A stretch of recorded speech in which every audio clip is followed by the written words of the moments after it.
Dallin, have you seen Colby? No. I think we should probably find him. Colby, you there? Hey, let's just go down these stairs. Where's this door go? Colby? You guys came to visit me. Oh my gosh. Keep it down. Keep it down. I don't want Tori to hear. Why? She is a mean dungeon mistress. And I'm barely getting enough food to survive. It's cold. I have no blankets. It's not as bad as Corey. He's gone. That's true. He's dead. I wish he could be with us still. Only Brad, there do you was some remember- way. Do you remember the what the incantation or the somatic components were for Revivify? No, maybe speak speak with with dead. Speak with All dead. right, go for it. Oh, I don't know. Raise Huma Snoosh Nash Nation. Oh, I have no idea. Something Maybe to that Jim. works. Who dares awaken me? Oh, hey guys. Hey, Hey, the Corey. spirit of Corey. It's good to see you. Yeah, it's been a long time. So It how's has. death? Surprisingly, it's not going so bad. Hot, torturous, but I think I'm handling it okay. Hell. Yeah. Which level? Whew. I mean, we're kind of taking a tour right now, kind of figuring out where I'm best. So Deciding far, where you're 3 best. is pretty good. Cool. Yeah, that seems Well, to be closest. We need to get you out of there. What can we Who's do? your pit lord? We need to raise enough money to be able to get the material components for Raise Dead. Yeah. So, interesting fact about YouTube. Little known fact. Every like on a video equals 1 gold piece in game. Really? Yeah. So if you don't have any of the money for Raise Dead, that's 500 likes. That should do it. Okay. Not so bad. We only need 500 likes. Wait, let We me got the easy. let me look at my analytics really quick and see Is it even doable? how realistic I think everybody here. You know what? we got this. 498. I have 2 pieces from the that I was gonna save for the boatman, but if we can make it, for the boatman to cross the river Styx. yep. It's so We're not cheesy. there yet. I feel my arteries hardening. All right, let's see. So my Blade Singer video is probably, I'm guessing, the one that has the most likes. Oh yeah, we could do that. I've got 620 likes on my most liked video. So Well, let's get to 500. You know, 500. 1,000 might be better in case we don't make it in time and we need a true resurrection instead. right. But We get to choose your form. uh, I'm a pickle. yeah, I suppose. Look, Morty, I'm a pickle. So I hear that there's been some crazy stuff going on. I see Colby's in prison. Yes. Down in I'm still in pretty Barovia. good. Yeah, I mean, I can't get out. Very I haven't fitting. defeated Strahd yet. Very fitting for Yeah. for our topic of conversation today. yeah. And then Preston, what's chasing you today? Oh, that is Oh creepy. my gosh. Wait, is that the one that you drew? It is. Nice. Time elemental. It's very screaming. Oh, Yeah, Yeah. Scream. it's very good. It was my rendition of a time elemental, or at least an echo of it. So Nice. Sorry, I just needed to catch up. You know, just I don't filling talk in the very gaps. much. Yeah, we had a big PvP battle to celebrate 5,000 subscribers. Tori won, took over the channel, threw me in the dungeon. As is her right. Yeah. And It's so the ancient sacred right. thank you guys for visiting me. This is not sliding into my DMs. It's you guys Sliding into your jail cell. sliding into the jail cell. All right. So enough with High the submission. B-rate gags. Let's jump into the things that I wanted to talk about today. Wait, you're not dead? I've got a quick ruling question, and I've got a larger conversation topic. So here's the quick ruling question. For those who saw my video this week, this is the 5th video for the week. If you count the quick little Tory taking over from yesterday. But anyway, one of those videos was on on my thrown weapon build, right? The Needler, which all credit goes to Corey. Oh, I didn't even introduce you guys. So thanks for joining us, DMs Corey. We've got Preston and we've got Mr. Rogers. Thanks for being here, guys. Appreciate having you. Okay, sorry. So yes, the Needler. The name was Corey's idea. I was really struggling with coming up with the name. So thank you, Corey, for the inspiration. Well done. So it was a thrown weapon build focused on using darts and nets, right? And as you guys undoubtedly know, nets, as written in game, do 0 damage when you land an attack. And a question that I posed to the viewers, and I got some responses, but I'd be curious to know your guys' take as well, is if I have things that will let me add damage to ranged attacks, could I take that net, the 0 damage that a net typically does, and have it do some damage? Okay, so just for reference, in the player's handbook, we are told that nets cost 1 gold and they do 0 bludgeoning damage, that they are thrown with a range of 5 feet or 15 feet at disadvantage, right? So considering that it does 0 bludgeoning damage, it's kind of funny that they would give it a damage type, right? Yeah. Are there things that we could do to cause it to do damage? For example, if you have the sharpshooter feat, we're told that we can choose to take a -5 penalty to the attack roll. If the attack hits, you add +10 to the attack's damage. Hunter's Mark. Until the spell ends, you deal an extra 1d6 damage to the target whenever you hit it with a weapon attack. Thrown weapon fighting style. When you hit with a ranged attack using a thrown weapon, which the net is, you gain a +2 to the damage roll. So would you allow for any of those things to add damage to the net attack? Some of them, all of them, none of them? What do you think?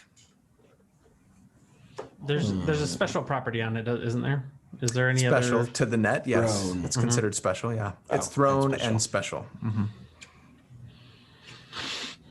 Now, a reminder for me, what does the special property exactly mean? It just essentially means that it's Oh, special. I'll tell like you, it doesn't a mean weapon anything with the specific. special property has unusual rules governing its use, explained in the weapon's description. Yeah. And then the Okay. description just So it never in there it says that no matter what it takes, it just does 0 damage. Yeah. So here's what I'm going to say. They put a specific damage value in there. Then they called it a damage type too, like we discussed. If it said the net deals no damage, but instead restrains the target, Right. then I would say, no, you can't add damage to it. Since it's 0 damage, anything that just adds base damage to it will add damage. So Sharpshooter and Hunter's Mark will both add damage to it as expected, because they are not adding to a damage roll, they're just adding to the damage. I So agree. you would be able to do 10 damage with a net or 1d6, right? Sharpshooting with a Now, net. now technically any other one that is damage roll will not work unless you do add a damage roll to that net. This is all rules as written. I'll get to what I would think in a moment here. But so if you throw the net and add the Hunter's Mark to it, that becomes a damage roll on the weapon. So you could very easily argue that now that I have a damage roll onto it, my thrown weapon works, and any other sort of, like, if I don't know if sneak attack is a damage roll, like it adds to the damage roll, Right. you know, things like that, those would work as well. Personally, I would say if you're going to add damage to your net as a DM, I would want you to spend a little bit extra to put like hooks, barbs, Yep. something like Yeah. that. You know, so maybe it's net 1 or- gold, 5 silver, or 2 gold for a net. But Right. you make like a sturdier net so that you're not Or- like, penalized. Or if you wanted, taking the net theory, but using something that's more like a burlap sack, dunking it in tar or something and throwing it on them, and then lighting them on fire or something. I don't know. Yeah. You're Yeah, a well, murder Now hobo. now you're getting crazy. Yeah. What do you think, Mr. Yeah. Rogers? I agree with Corey. I think the rules as they're stated, why not? I would probably be a little bit meaner with my cost. I'd say probably maybe 5 gold.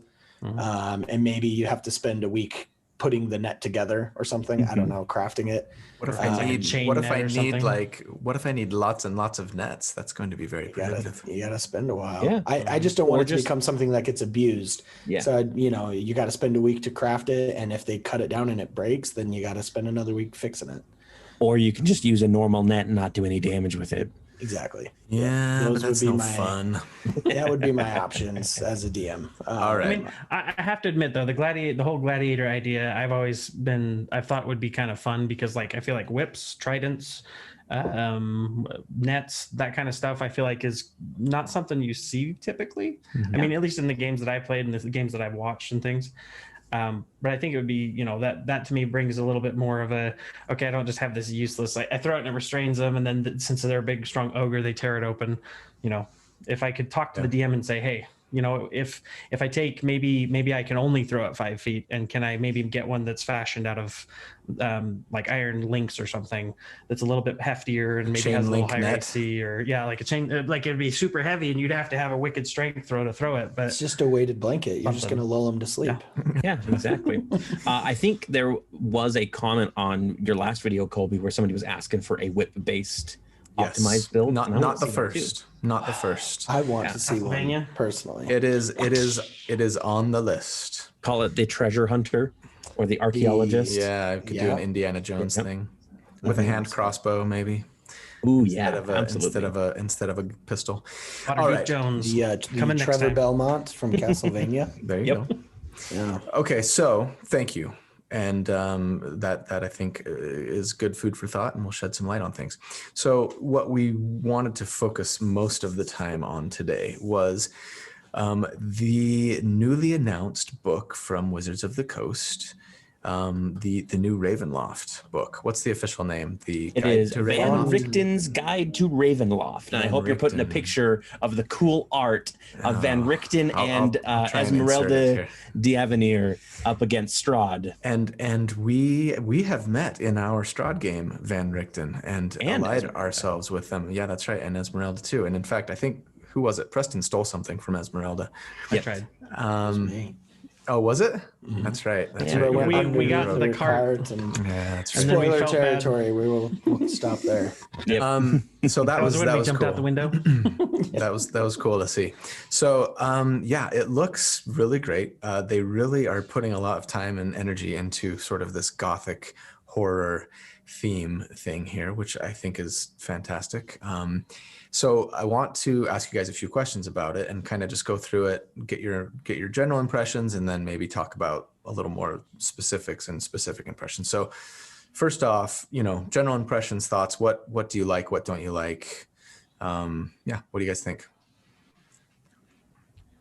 Well, I'll go first, I guess, since nobody wants to talk. I think it's awesome. I think we need more kind of this gothic horror stuff in D&D. I think D&D kind of already is a little bit of a horror game. If you think about it, it's you versus monsters. That's pretty scary. So Don't tell my parents that when I was in 7th grade, because they didn't want me playing Satanic band. yeah, there's because of all the demon demons and- summoning. and devil worship and all that That's scary right. stuff. Begin with so dead. I think it's cool, and I'm excited to see what they have to offer, Cool. especially with these 30 new Yeah. locations that they're Right. bringing in. Like that's Right. amazing. Corey? For the record, I am not scared to talk. I just know I talk a lot, so I wanted to give other people a chance before I geek out about it. But I am neck deep in Strahd right now because I've been running the Strahd game for you guys. So having extra material is fantastic. Not to mention, like, all of the features that they have in it look amazing, and we can talk about specifics a little bit. But like 30 different new worlds that are all based on Gothic archetypes, also good. 2 new subclasses that are in Earth Arcana right now, but they're coming out officially, and both of them are amazing. I read through both of them last night, and I want to play a character that is both at the same time, and I don't know how I'm going to manage it. But I can teach you how want to it. multi-class. It's really easy. Well, so I want level 20 on both classes, though. Yeah, that's the kicker. Maybe I'll play twins. What do you think, Preston? Yeah, it's kind of an echo chamber. I have to admit, when I first saw the art pop up, and I my gut reaction was, okay, it's a rehash of the Strahd campaign. Like, I'm not that excited about it. But the more that I looked into it and actually saw that it wasn't necessarily just a rehash of the same old thing, I was super excited about it. Especially, I think Dallin hit it on the head, having all those different locations and being able to have those different kind of motifs for different types of campaigns in their own little kind of self-contained areas. I think as a DM, they're great, things that you don't have to necessarily take out of your head and write down. You can just, use those as baselines. So let's let's talk about the specifics, because that to me was the thing that got me most excited, I think, when I read about these. Okay, so there are 30 new realms.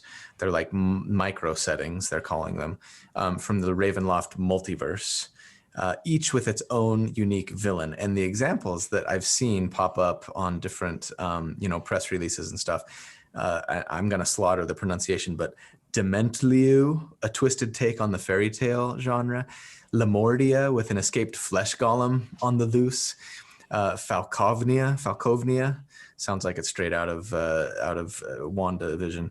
Falkovnia, a realm on the brink of a zombie apocalypse, right? And others. That one sounds awesome. Doesn't it sound great? Now, do you guys know? I mean, I don't know if these are like one shots, if these are like, if they're just sort of like location setting, like, and then you homebrew your own. Campaign. I think it probably gives, we don't know because the book's not out, but I'm sure there's like some suggested story hooks to get adventures in there. There usually is that kind of stuff in these adventures. Yeah, so the adventure guides are usually here is a setting, and here is a bunch of locations in that setting, people, places, organizations, that sort of thing. And then you take that and you make your story in that world. Is basically you pick a world and be like, oh, I definitely want to do a zombie apocalypse game. So we've got, Falkovnia now that we can go right into, and we've got different places already set up. It just makes it easier for a DM to be like, okay, and this is official canon in the Wizards of the Coast, So multiverse. it's not so much like a full-blown campaign or even like a one-shot or anything. It's more like a way to jumpstart your own homebrewed campaign. Yeah, they do have a 20-page adventure with one shot in there. House of Lament. Yeah, in one of the worlds, I'm sure, but most of it is going to be, this is just the world that you want to set the stage in, and then you want to make your own campaign in. Which I think is completely fine, because sometimes it's nice to have settings. The game that I have planned, we may visit a few of these worlds for when we finally get back together. So that should be interesting. That might be, I don't know that this would be spoilery or anything, but we have had a lot of people requesting that we film our weekly game. And I keep pushing them off, and I feel like it's getting to the point where I can't push people off for too much longer. But I wasn't planning on talking about this, but just in case you're curious, our current plan is to wrap up a couple of campaigns that we're kind of in the middle of right now. One's a homebrew, one's not. And then also, basically, as soon as those are done and the pandemic has subsided and we're all comfortable being in person together again, because I just think our chemistry is just a lot better, and playing is just more fun. And online is hard. It is. It is. And so anyway, hopefully that's 2 or 3 months away. I don't know for sure. But we'll see how soon we can all get vaccinated and wrap up the existing campaign so that we can start with a brand new campaign. The characters might not necessarily be level 1. They might be existing characters that we've already, just finished a Strahd campaign with, for example, as Corey just alluded to. But anyway, for those who have been asking, that's kind of an update there. And so stay tuned, and thanks for your patience. And in the meantime, we'll try and do some occasional fun, little one-shots as celebrating milestones for subscriber numbers and things like that. And I need to be raised from the dead. And yes, as soon as we get Corey raised from the dead. I can't GM from beyond the grave. I'm sorry. I don't know. Maybe if we're in Barovia. Speak with Dead has a limit on the time that you can use it. That's true. We've probably already exceeded it. Okay. Sorry, we had a short break, and apparently I was able to escape the dungeon. I'm in space now. Do you guys like I'm channeling my Captain Kirk. So I thought it fitting. In fact, Love it. I even made a little. Oh, There we go. perfect. Now, Planning your right. next move. It's perfect. yes. Okay. In addition to these little micro settings and things, and the House of Lament campaign, which is awesome. It tells us we have new heroes to team up with, a guide to help us create our own realm of terror, new magic items, spells, dark gifts that are traits to help connect our player characters with the setting. Essentially, I don't know. I'm a little vague on what that means. I don't know if that makes sense to you guys. So as that was described to me, is it similar to the way that dragon marks work in Eberron? So it's a marking that either ties you to something in the setting, or can become like almost like a magical tattoo or a magical gift that occurs. Obviously, we don't know too much about it yet, but that seemed like the general consensus. I love magic tattoos. Me too. That's a character weakness for me. All my characters have to have a magic tattoo. Yep. From now on.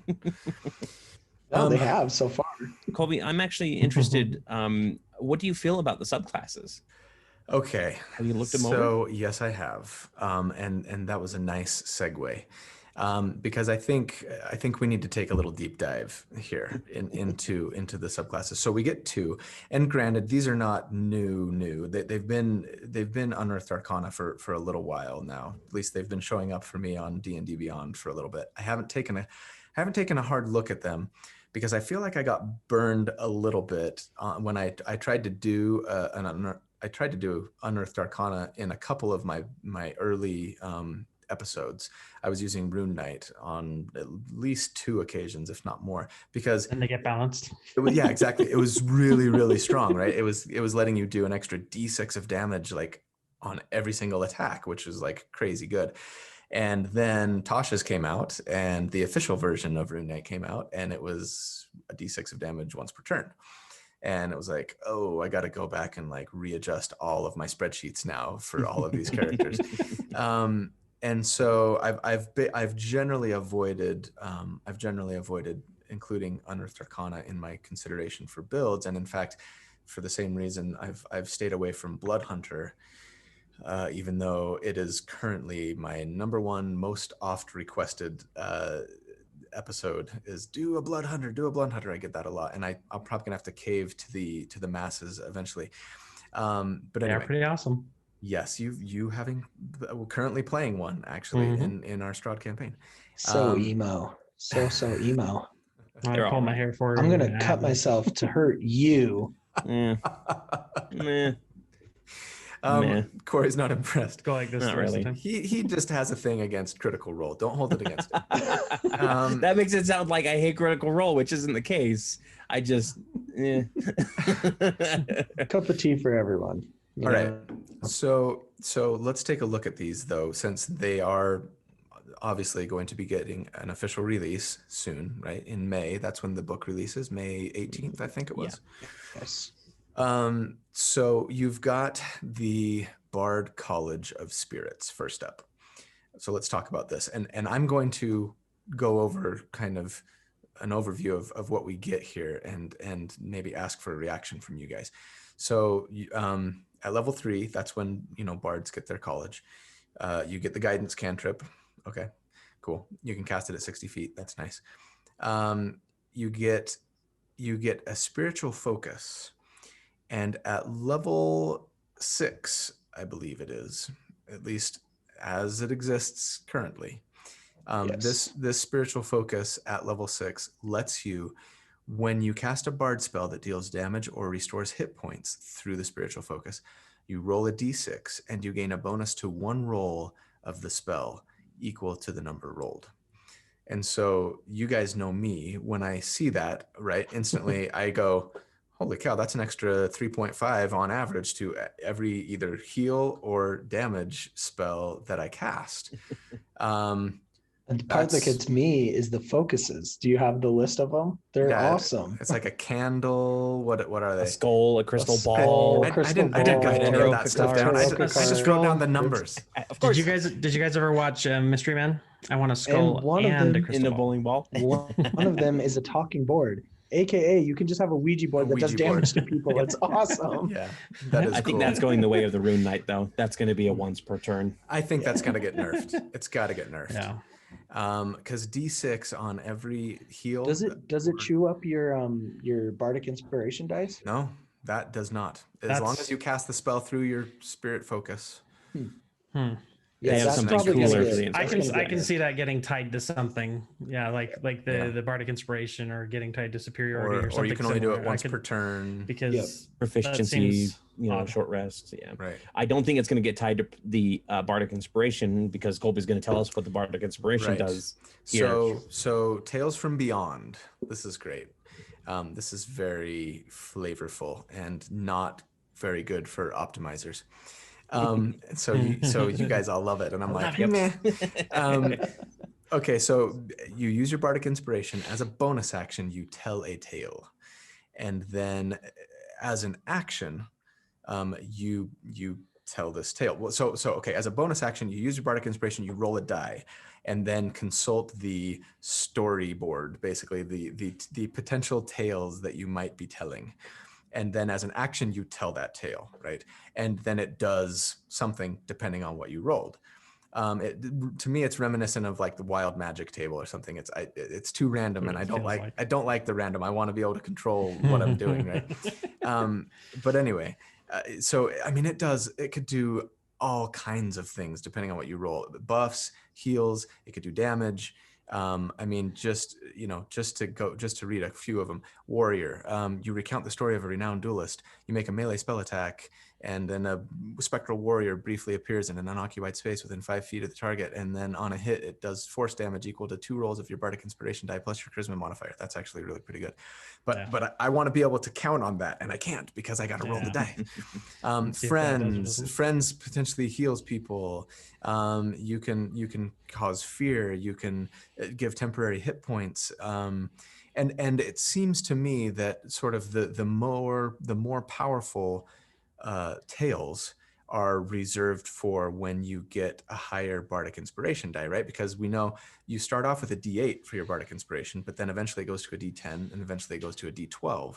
And so the more levels you invest into Bard, and this actually I really like, because at like a 9 and a 10, if you were to roll a 9 or a 10, you get Giant, which does more damage and knocks creatures prone. Or you can do a Dragon. If you roll a 10, you get a Dragon, and then you can do like essentially a Dragon breath attack. And 11 Celestial, 12 is this alien story. Anyway, so I like that it sort of gives you the potential for increased power as your Bardic Inspiration die goes up, right? Because you couldn't roll a 9 on a D8, as we all know. So not until your Bardic Inspiration die gets to a D10 could you potentially roll a Giant or a Dragon, right? I don't know. I love it, but mostly I just love it thematically and flavor-wise. Numbers-wise, it makes me itch. But what are your guys' thoughts? I want to play it really bad. One thing that's really interesting want to be a to Ouija me. board. Oh, Sorry. go ahead. No. Just You were say it. talking. I want to be a bard running around with a Ouija board, doing damage to people, telling all sorts of By crazy telling tales from stories. the grave. Like, it just seems so cool. There's so much RP potential there. Mhm, Like, for sure. yeah, we that could could be a, really fun a character. troop of emo bards just roving around in Barovia, messing people up. Like that scene in Wanted where you smack the guy with the keyboard, but it's a Ouija board It's a instead. Ouija board. So Chris Corey, Pratt. That was Chris Pratt. Let me tell you, Corey, I know you love this. Tell me Yes. why. I do absolutely love this. I am the king of random. Yogg-Saron himself is my patron deity. I am just all over, like, anything RNG is my favorite thing in the world. One thing that I'm actually surprised about, though, is they don't include a way at later levels to choose the story. Because usually when you have some sort of random effect like this, later as you level up later on, it's like you gain a greater control over it, and you can once per day choose which story you want to tell, kind of thing. And you'd think that that would be something that they would do for this class, but I didn't see anything like that. Right. I wouldn't be surprised if they doesn't had some fizzle, sort of yeah. mechanic worked in upon release, right? Yeah. One question that I had about it is, okay, our action is our turn is about 6 seconds long. Like, I'm supposed to tell this story in an action, like that's a quick action. Like And- we're fighting, and it's like, hey, did you ever hear the story about the warrior? He was really awesome, and he killed this guy this one time, and like that's it. The end. What I envisioned when I was kind of looking at it and reading it is, you guys ever watch Kubo and the Two Strings? And how he's talking about the story, and as he plays the music, the little paper dolls kind of acted out. Yep. That's kind of what I envisioned. And then at the end, kind of like that whole like spiritual warrior whoosh, So slicing through. Or there's also there's a graphic novel out there called Irredeemable, and it's fantastic. It's basically what if Superman went crazy and started killing people. But there's a character in it who she summons the ancestors of her dead like Japanese heritage in these different tales by talking about them and summoning their ghosts, right? Essentially the same thing. And it literally is like this is Shimada, the archer, and he, you know, who felled 1,000 demons with one arrow kind of thing. And then the ghost appears behind him and attacks. And that's all you really need to get that little spur of energy moving forward. And awesome. if I'm not mistaken, you correct me if I'm wrong, if you guys understand as much, but maybe most of these, or maybe all of them, like once you start the tale, they last for a while.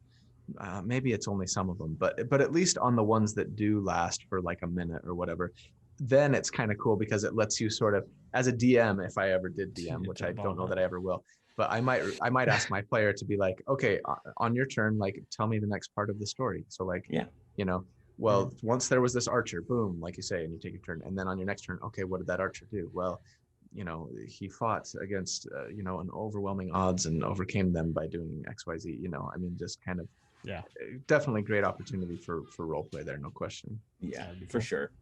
And I like anything that makes bards more awesome. Yes, I'm all for it. One thing I'm curious about, Colby, since you like optimizing, is throwing this in with a diviner halfling lucky build and seeing if you can optimize it to get the bardic inspiration roll that you want. Yeah, okay, I'll put it on the list. Okay. I do remember seeing a comment out there that was saying that they wanted help optimizing for roleplay. Yep. So yeah, I saw that too, and I'm like, that's so personal. Like, That how do sounds you? like that's Corey's forte. Yeah, that sounds like that's an entire different channel video sets. Not We'll talk about it. necessarily, but we can talk about it. Anyway. 500 likes. There were like microtransactions with likes. Okay, we're not done with the College of Spirits because later we get the Spirit Session. It is an hour-long ritual that you can cast, and essentially, when you complete the ritual, and you can do it as part of a short or long rest, and you get your friends to help you, and then basically you can learn a spell, the level of which is equal to basically your proficiency bonus, assuming you have enough people to help you with the ritual. So at at sixth level, when you get this feature, you would get up to a third level spell, right? Because that's what your proficiency bonus is at sixth level. It's basically like the lore bard. The lore bard gets 2 magical secrets, right? This character gets 1 per day, but then they have all these other bonuses that we've already been talking about, right? That's like the lore bard's thing. In addition to, is it cutting words? Is that what lore bards get, or is it mocking? Vicious mockery. Vicious mockery. Thank you. Vicious mockery is a spell, so I think That's cutting a spell. words. Okay, so cutting words. Yeah. Anyway, it's almost like, well, gosh, why would I ever play a lore bard again if I could essentially get 1 spell from any spell book by performing this ritual, and then I also get an extra d6 on all of my spell attacks or heals, and you know, Now, admittedly, the spells can only come from the divination or necromancy schools, and so in that way it is limited, and maybe, you know, for that reason lore bard still has a place. But you get to keep that spell essentially until you start a long rest, but then you could just perform the ritual again as, you know, part of your long rest and have another one for the next day. It seems really strong to me. I don't know. I worry that it might, even with the divination and necromancy school limitation, it almost sort of diminishes the lore bard to me. But I don't know. So besides Finger of Death, what's a necromancy spell that you can think of that Oh, deals damage? don't put me on the spot like Because that. there's nothing in divination. I'm a divination wizard in one of our games. I know that divination doesn't have really much in the way of Isn't damaging spells. Necromancy, Circle of Death, is that necromancy? Circle of Death, I suppose, but that's like a level Vampiric 9 touch, spell. inflict wounds. Isn't it? Vampiric touch, inflict wounds. Yeah. Because you also have to remember Contagion. proficiency bonus is the limit here, right? Where I think a lore bard. Mhm. Well, might be a lore little bit bards at less. 6 get level 3 spells or lower. Mhm. And at level 10, like all bards, they get magical secrets, and it's 5th level spell or lower essentially. Anyway, you might be right. You might be right. Kill eventually. I don't know. if that's divination. That school limitation might be enough to make it And so that it's and not lore bards infringing. also get theirs immediately at level 3 rather than level 6, didn't you say? Yeah. And they so- get well, no. They get them at They're level level 6. six, At level fourth, 6. third level. But they get 2, and they don't have to perform an hour-long ritual to swap them out, and Mhm. and they can be from any school. So yeah, there's definitely advantages there, no question. Anyway, really strong. The final thing that those spirit bards get is mystical connection. So at 14, you get to use Tales from Beyond, that storytelling thing, but without spending a bardic inspiration die. That's really powerful. Now you only get to roll a d6. So it will only go, it will only give you access to the hero. first 6. Yeah. Beast, warrior, friends, runaway, avenger, and hero. But still, you don't have to use your bardic inspiration. And if you wanted to later, you could use your bardic inspiration and, roll for something better. Mhm. That's awesome. I mean, granted, it takes your bonus action and your action to do this, right? So we'd probably have to take a good hard look at each one of those and say, okay, like, would it be worth doing this for my bonus action and my action, especially not knowing what the result's going to be? I don't know. That would be tough for me as a player to be comfortable with that, because I want to know what I'm doing. Yeah. and there's enough RNG in D&D with being so dice dependent as it is that it makes me get nervous. Yeah, sometimes you just end up rolling As- nothing but 4s. Exactly. And dying Mhm. a ignominious death. Right. Okay. So any final thoughts on the Spirit Bard before we jump into the... I think it'd be cool to see something like that, like a singer build. So you're singing the rhythms of Ravenloft, and A necro dancer. everybody take it. I like it. I won't. Yeah, never mind. I won't go there. That was such a subtle reference, Preston, that I don't think anybody noticed. No. Nope. The Brandon Sanderson illusion. Oh my! Dang it! I was hoping to get away without a drink. All I right. didn't have any drink. So, all right, let's talk about the Warlock subclass then, the Undead Patron. You get additional undead focused spells. You get at level 1, you get Form of Dread, and this is pretty good. You get proficiency bonus times per day. You get, as a bonus action, you can transform for 1 minute, and you gain either temporary hit points. You get a chance to frighten a target. They get a wisdom save, or you become immune to the frightened condition. You get all of those. Not just one. I think. I thought you had to choose. Nope. It says you gain the following benefits while Goodness transformed, gracious. not one. So Yeah, so it's really good. Even Yep. better. Fear every turn, extra temporary hit points, and you're immune to frightened, which is really cool. Yes, it lasts for a minute, as I said. Did I say that? If I didn't, I'm saying it now. It lasts for a minute, and yeah, and then proficiency bonus times per day. Really cool. You get to choose, what your Form of Dread reflects. It says it could be a shroud of shadows forming the crown and robes of your Lich Patron, or your face might transform into bat-like features due to your vampiric or your vampire patron. What if you don the image of Strahd? Yep. That'd Or be so cool. Or like Yeah. your face gets covered with a spectral mask for the cult that you belong to. Ooh, creepy. Or if you serve the demon of flesh crafting, his Yeah. carapace Mhm. comes over your face. That might be more a demonic warlock rather than an undead, but I like your style. This may be something that I need to look into if I don't get those likes, by the way. Some warlock. That's right. Yep. We've got to get you back somehow. flesh crafting. We'll figure it out.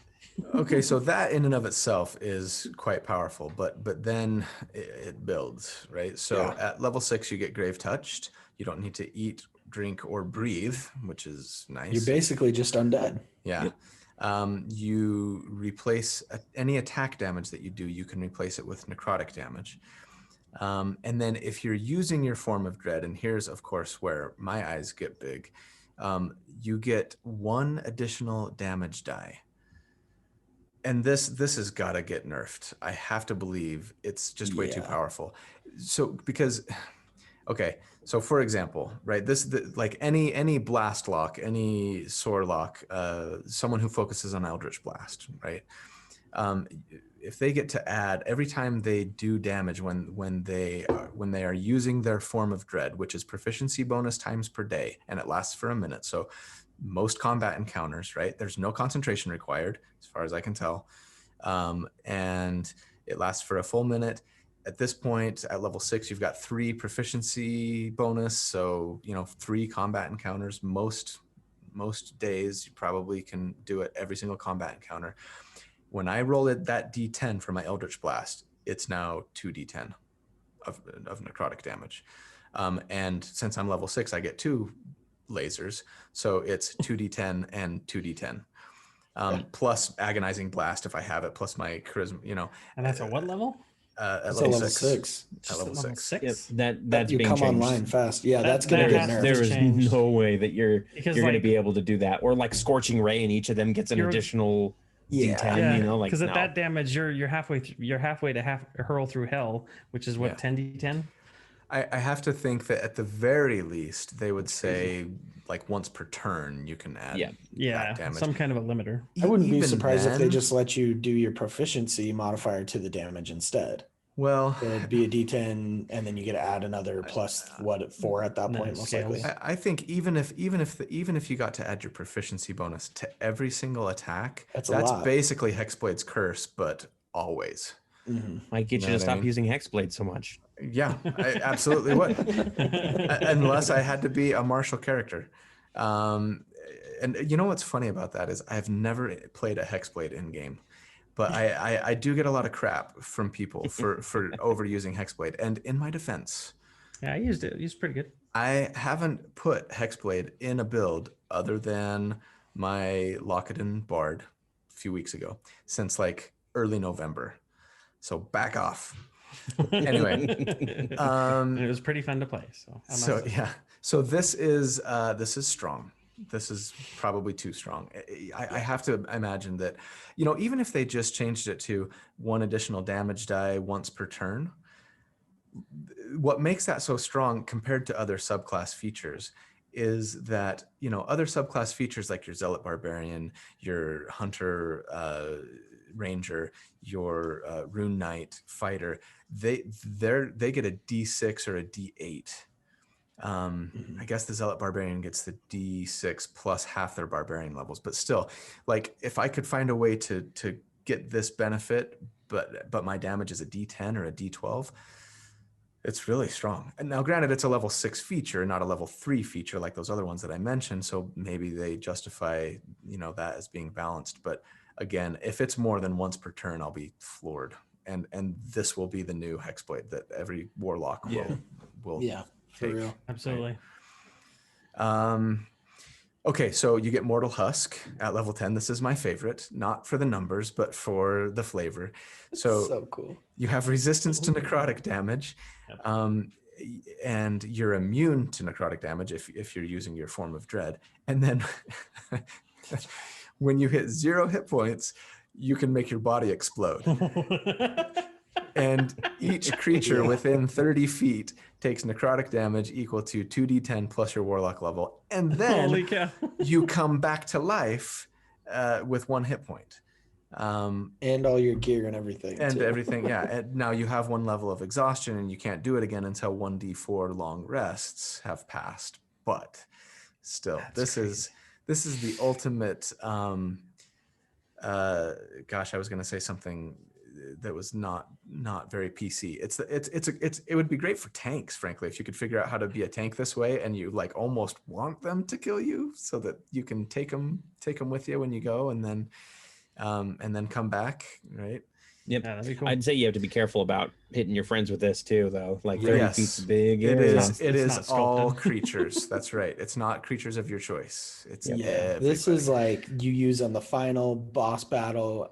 Everyone's getting low. You're just like, I got it, and just run in there, take the damage, and blow up. and And It sounds take like out the big my baddie. favorite Diablo 2 necromancer spell. When you go around and blow up the corpses, you Yeah. kind of make a Corpse pile of them and explosion. then Well, I can only imagine that it would lead to some really great in-game moments too, where the first time that it ever gets used, right, the warlock turns to his friends and says, "Get away," you know, and like run, you know, I'm Fly, you and fools. just yes, exactly. glowing And orange or something. I could definitely see a character being like, you all go, I'll hold off the horde, and then you're like fighting a bunch of skeletons while everybody else is running down the hallway, and then all of a sudden you just see this big explosion as all these skeletons get blown apart. Yeah. And by the way, there is no saving throw for this it's either. just damage. It is literally straight just damage.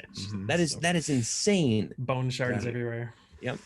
Yeah, I imagine it's- that'll probably end really up with a cool. DC save on Dex or something because You might see that. It might, not but very often you see and flat admittedly, 2d10 plus warlock level. I mean, that's nice. It's not crazy amounts of damage.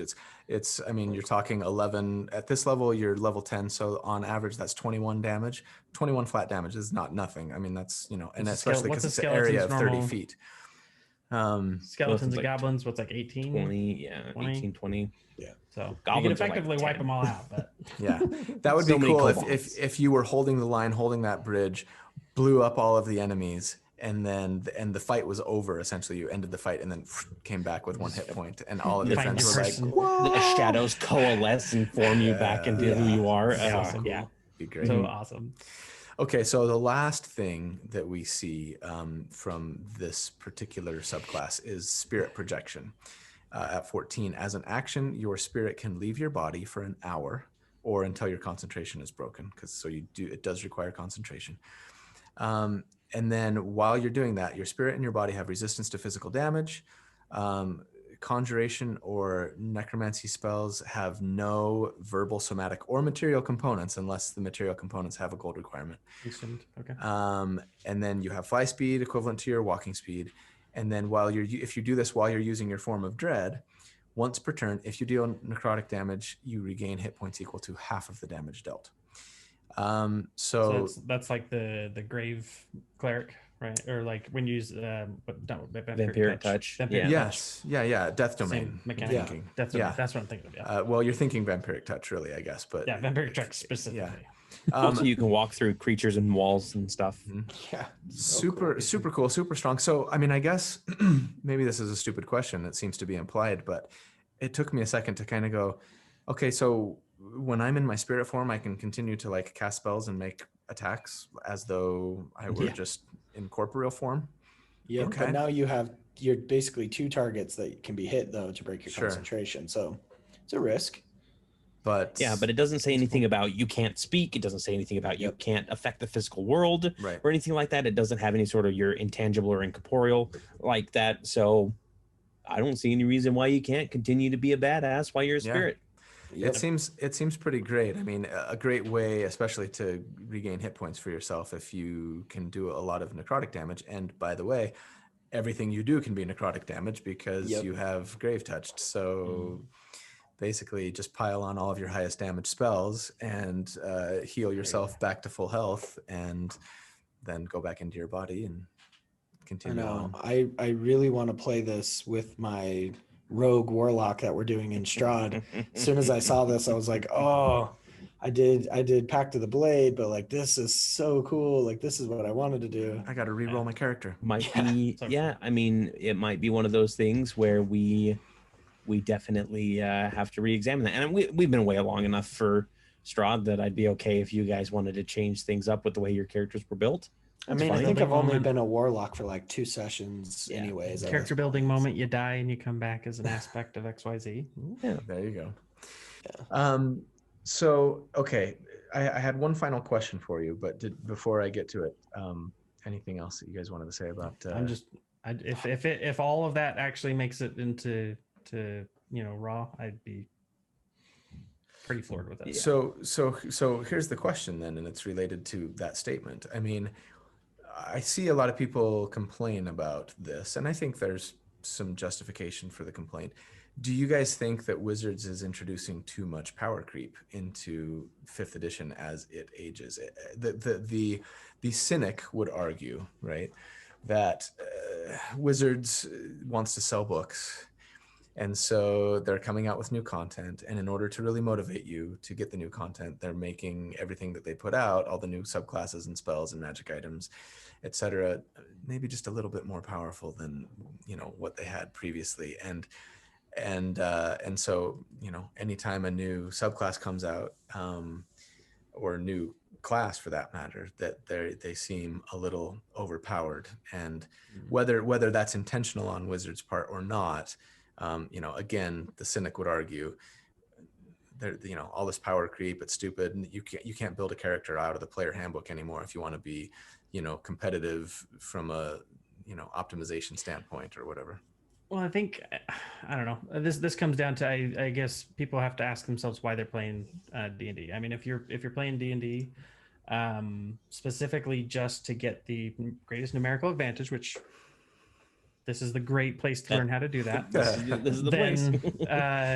Then you know, then yeah, I think that these new ones with printed material, it's really difficult to change something after it's been sent out. So like if you've got a book that this was the baseline, and then since then they've received a whole lot of feedback, they've received a whole lot of requests, they've received, you know, they've had a lot more finance infused into the whole process of just, you know, Wizards of the Coast in general for D&D, with the explosive kind of nature of how 5th edition has kind of proliferated through popular culture. I think it's expected that they would try and massage certain points where they're like, okay, well, this just wasn't cutting it the way that it was previously, and that could be. I think, you know, I can see where the cynic might be able to. The cynic in me might be able to also kind of sympathize with that, where they just want to sell books, they want to make it exciting, they want to make it flavorful. But the nice part about D&D is you don't have to use those books. So like if you're not, if it's something that just doesn't rub you the right way for you and your table, then just don't play it. Mm-hmm. Colby, I have a question for you. Yeah. Out of the books out of the classes that have come out from like Tasha's and Xanathar's, how many have you used in your optimization builds? Oh, I mean, have you really focused on any of them and found a lot of them to be super powerful compared to? I would have to pause and go back through what I've been doing lately, but I've definitely used the Beastmaster, but of course you could argue that it was way underpowered in its previous version. Yeah. Let's see, I didn't for the anti-mage, the thrown weapons didn't really, although the quick toss, the new feature from the Battlemaster, I guess that was new. You know, I would say I use a fair amount of like new optional features that are available to classes, right? That weren't that are now, you know, hey, this class can now do this as an optional feature. I obviously have overused custom lineage. Yeah. But as far as actual subclasses go, let's see. I don't think so. Astral Monk, the armor. And that's the thing is, a lot of what I see from your channel is you use the optional features, or you use something like Beastmaster or the thrown weapon build, because there's new options available for those to actually be good when they weren't before. Because thrown weapon, as you've explained, is terrible even now, but it's better than it was when the game was first around. I don't ever see anybody, personally, I don't see anybody ever saying like, oh yeah, this subclass beats all other subclasses out. And again, they're not scaling the monsters with this too. Right. They're just scaling the players. So it's like if you guys want to play a lower class, you're still going to be able to go up against those monsters and kill them, no problem. Yeah. Yeah, I think this is them just kind of tweaking the game as it goes and making sure they're adjusting for things like the Beastmaster that kind of sucked beforehand, and now it's okay. It's pretty good. So I think it's just tweaking. I don't think it's anything malicious, really. I mean, obviously they're a business and they do want to make money, but they're going to make money no matter what they put out. I mean, this is just them fixing things from the past, I think. So Yeah, and I wouldn't be surprised if we see a revised player's handbook someday. Sure. yeah. Or even a 6th edition Yeah. before who knows how many years. I think I think it's a ways away for me personally. I think this is just too popular of an edition. They'll probably just add more stuff before they jump ship. But Just keep milking it as long as they can. Yep. yeah, it's All a right. great addition to onboard people with. I think it's really easy to sure. start, Yeah. and then the longer you play it, the more you realize you don't know about it, and then you can become a master over years and years of. And I Yes. think right now that that with D&D or just with when they're putting out new content and they're trying to do a lot of this new stuff, I think that they will, speaking to that cynic side of things, they'll have to be very mindful of the things that they do put out so that they don't end up kind of polluting that mind share that they've already created, because you've got people who've been playing D&D for a really long time. You've got people who are just brand new, just starting the game. This is their first edition. It's going to be a little bit like precious to them in some ways. Mm-hmm. And you want to be able to cater to the full spectrum of people. And I think I can't see them intentionally being like, hey, I'm just going to push this out just because it's a cash cow.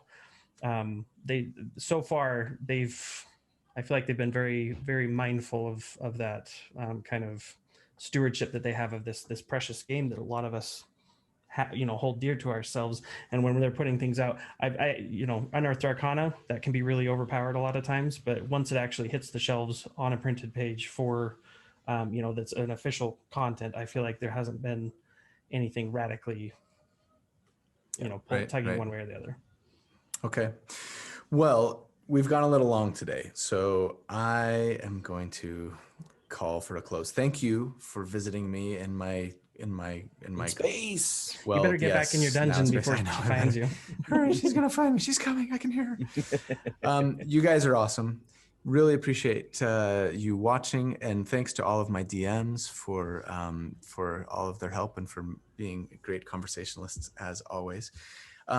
Please like, subscribe, share all of the things, and check us out on our subreddit. And love you guys, and hope you have a fantastic day. 500 likes, please. Yes, 500 likes. Let's get Corey. Let's get Corey resurrected. Go back to hell now. Go back down there. Get back down. He released concentration. We'll see you guys. See ya.